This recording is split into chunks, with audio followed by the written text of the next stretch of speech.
سلام سلام. اليوم إن شاء الله راح نسويه مع بعض حلوة السابلي بطريقة مضبوطة بمقادير موجودة وسهلة، وأهم شي مش راح يفسد شكلها لما نكون عم نعجنها. ونخبركم سر السابلي.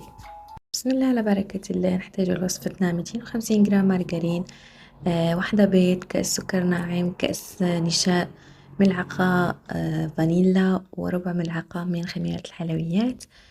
نخلط بالبداية الزبدة النباتية مع السكر الناعم.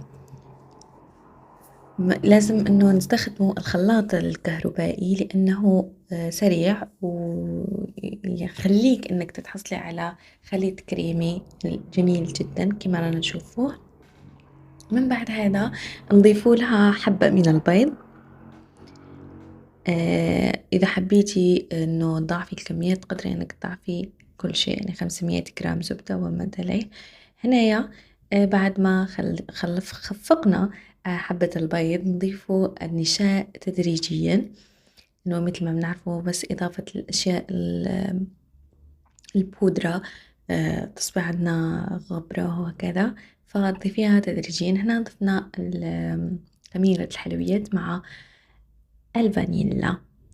بعد ما نخفقهم جيدا نبدأ في إضافة الطحين الأبيض. شوفوا لي سماكة الكريمة كثير كثير جميلة هذه العجينة، والصراحة يبقى لك شكل حبات السابلي نفسها مثل ما تطبعينها. هنايا ندخل الطحين الأبيض بالأصابع فقط، إياكي وأنك تعجنيها، لأنه إذا عجنتيها راح تخرجي النشاء يلي في الطحين الأبيض ومش راح تحافظ لك على الزبدة، مش راح تمتصها بعدين، راح كتير تعذبك. بعد ما خفقنا مقدار قليل الصراحة من الزبدة، يعني لما تشوفي إنه العجينة أصبحت طرية مش ناشفة فهنا هي جاهزة.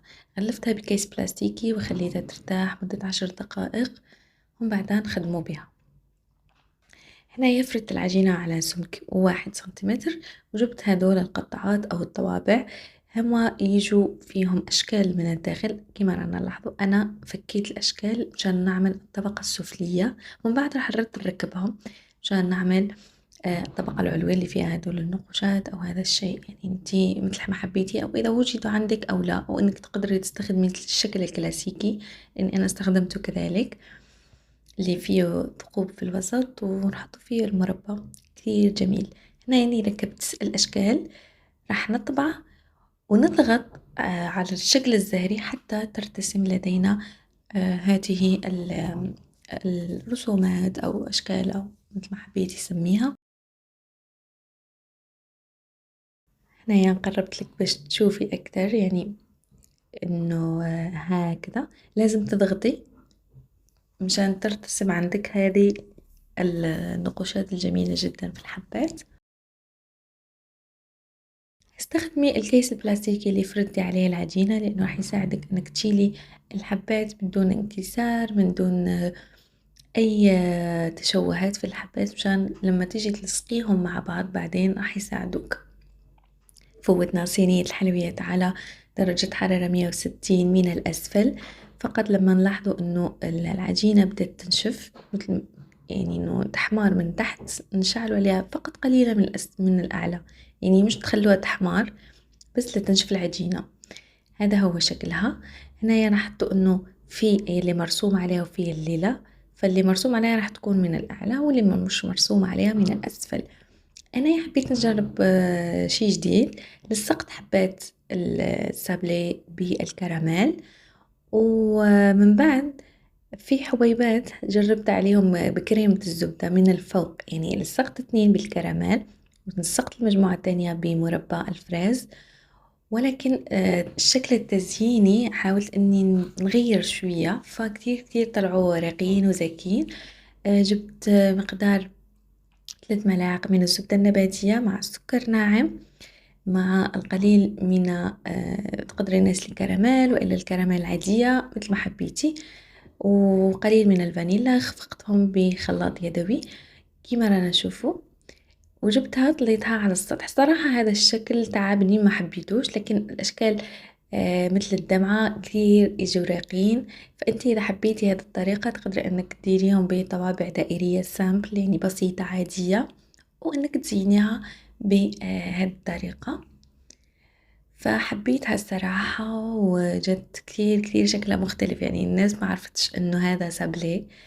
وبعدها بس حطيت الزبدة على السطح والأطراف، جبت شرائح اللوز وهنايا حطيتهم فوقها، ومن بعد شرائح اللوز رشيتها بالقليل من السكر الناعم، وحملت لها هيك مثل خطوط شوكولا.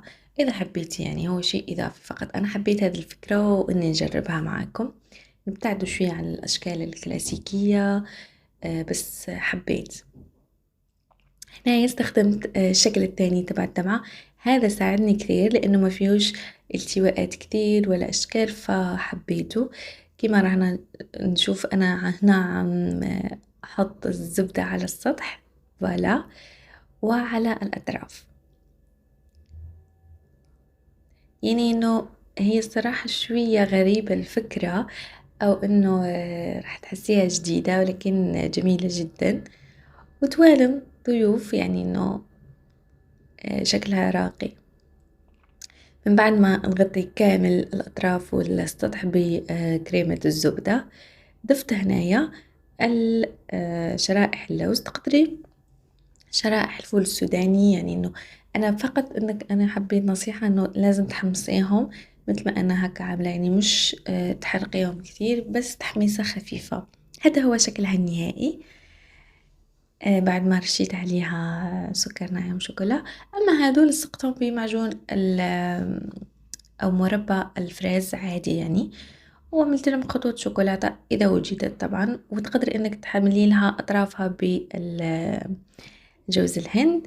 إن شاء الله يا ربي وصفة السابليه عجبتكم لليوم، إن شاء الله يا ربي تجربوها، وإن شاء الله يا ربي نشوف تعليقاتكم الجميلة. بالمناسبة نحب نشكركم كثير كثير على هذه التعليقات الرائعة. إن شاء الله نشوفكم في الوصفة الجاية. باي باي.